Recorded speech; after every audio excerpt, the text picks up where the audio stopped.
Compris, ça va être beaucoup plus difficile de toucher le chômage à partir du mois de décembre. Le Premier ministre Gabriel Attal a précisé hier les détails de la réforme de l'assurance chômage. Et cette réforme, elle est déjà vivement critiquée. Pour l'analyser, notre invitée ce matin, c'est la déléguée syndicale SNU à France Travail. France Travail, anciennement Pôle emploi, dans les Pyrénées-Orientales. Le SNU qui est le syndicat majoritaire à France Travail dans la région. Suzanne Chodjaï. Bonjour Christelle Lara. Bonjour, merci de me recevoir. Avec plaisir. Il est donc question de réduire la durée d'indemnisation des chômeurs. Elle sera désormais de 15 mois au lieu de 18 mois aujourd'hui. Il faudra travailler aussi 8 mois pour être indemnisé. C'est plus qu'actuellement.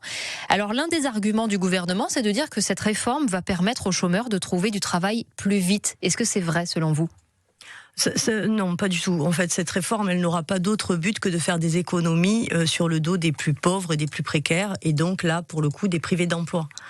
Si le but était de remettre les gens au travail, on s'y prendrait pas de cette manière-là. C'est pas en supprimant le revenu de subsistance de quelqu'un qu'on arrive à faire en sorte qu'il aille plus vite accéder à de l'emploi. C'est en créant de l'emploi et en essayant d'avoir une économie dynamique. Mais comment on crée de l'emploi si les entreprises ne peuvent pas embaucher ? Alors, pour le coup, la question c'est pourquoi les entreprises ne peuvent pas embaucher ? Parce que des mesures incitatives sont mises en place chaque année et avec des millions qui sont à la clé pour les employeurs, pour leur permettre justement de dégager des embauches. Et pour autant, la seule question qui se pose là aujourd'hui, c'est de baisser l'indemnisation des privés d'emploi. Donc il n'y a rien à faire, rien à toucher selon vous sur le système de l'indemnisation chômage aujourd'hui en France ? Alors, en effet, sur le système de l'indemnisation par lui-même, c'est pas là qu'il faut aller chercher. Si on se pose la question d'arriver à mieux travailler et à plus travailler, il faut aller chercher du côté des syndicats, en l'occurrence de patrons, de sorte à pouvoir négocier des meilleures conditions d'accès à l'emploi et des meilleures conditions de travail et permettre par exemple aux jeunes de favoriser leur entrée sur le marché du travail. Ne pas les indemniser après une période de travail, ça, ce ne sera jamais la solution. Cette réforme dans le département, elle pourrait concerner combien de bénéficiaires ? Alors, dans le département, on n'a pas encore chiffré puisque les mesures sont tombées hier. Donc, l'UNEDIC avait déjà, de toute manière, commencé à réfléchir à cette question-là. Il y a à peu près 90 000 personnes qui vont se retrouver exclues du revenu de remplacement demain matin avec ces nouvelles mesures. Et le 3 revenu millions de remplacement. L'allocation chômage. Oui, tout simplement. Voilà. Oui, le revenu de subsistance en fait pour les privés d'emploi.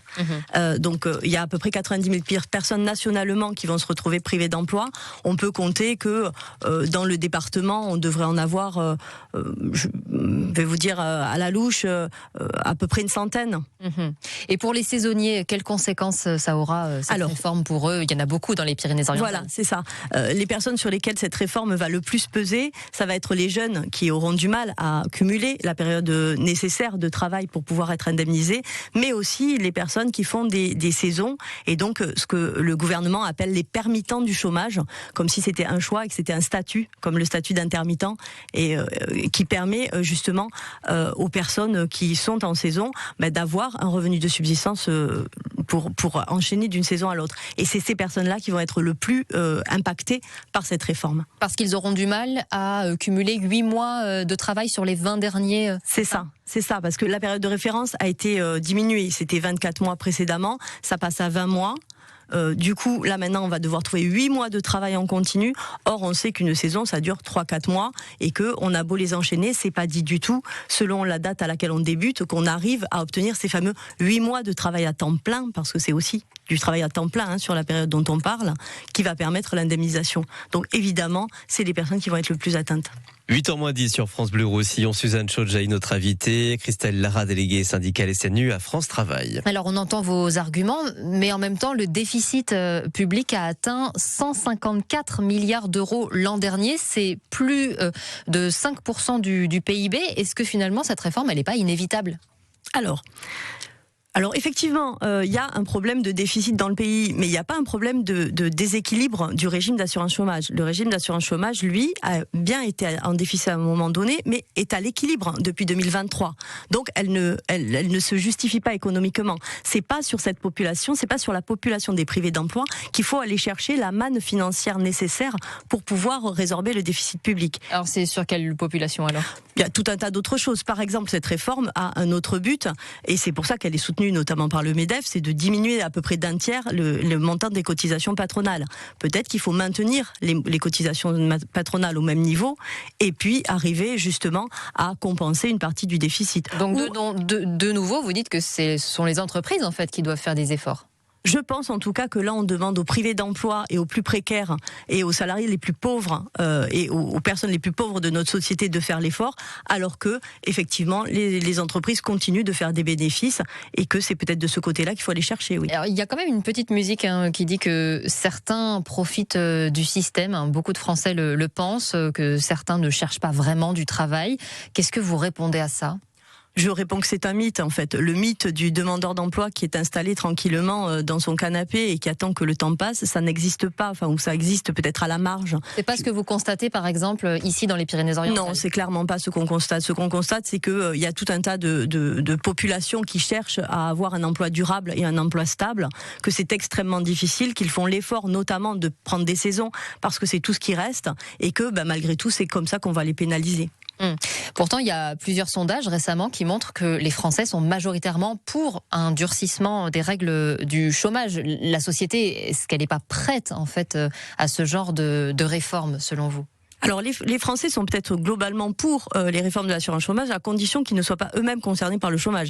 C'est-à-dire que je ne connais personne qui soit privé d'emploi du jour au lendemain et qui trouve ça agréable et qui ne voit pas, parce que un privé d'emploi, il faut voir que quand même il se retrouve avec 50% de son revenu précédent. Bon, n'importe qui avait un revenu à peu près confortable, admettons à 2 000 € par mois, se retrouve du jour au lendemain à 1 000 € par mois avec les mêmes frais, avec les mêmes charges, avec un crédit maison par exemple, les charges de ses enfants et puis de la vie quotidienne. Concrètement, ça fait une grosse difficulté financière. Vous pensez que les gens ne s'en rendent pas compte en fait de ce que c'est que d'être au chômage ? Je pense que les gens, en tout cas pour ceux qui ont pu y être un jour, ont peut-être oublié désormais, et tant mieux pour eux. Mais je pense que être privé d'emploi, c'est pas une situation confortable dans ce pays. Pourquoi les syndicats n'appellent pas à manifester de grands rassemblements comme on a vu par exemple contre la réforme des retraites ? Parce que, toujours pareil, donc la semaine dernière, à l'initiative de la CGT, la FSU Emploi, dont je fais partie, a mis en place une action pour informer le grand public. Le problème, c'est que les chômeurs, c'est une catégorie qui n'intéresse pas, parce que c'est une catégorie qui est moins visible dans la société, et du coup, c'est extrêmement difficile de mobiliser autour des préoccupations, puisque, comme vous le dites, les personnes qui sont en emploi se disent que finalement, ceux qui n'en ont pas, peut-être que c'est qu'elles s'en cherchent pas trop, et puis globalement c'est assez compliqué de mobiliser autour des questions liées au privé d'emploi. La réforme de l'assurance chômage qui doit donc prendre effet le 1er décembre selon ce que veut le gouvernement. Merci beaucoup Christelle Lara d'être venue en discuter avec nous. Vous êtes la déléguée syndicale SNU à France Travail, anciennement Pôle emploi ici dans les Pyrénées-Orientales. Très bonne journée. Merci beaucoup.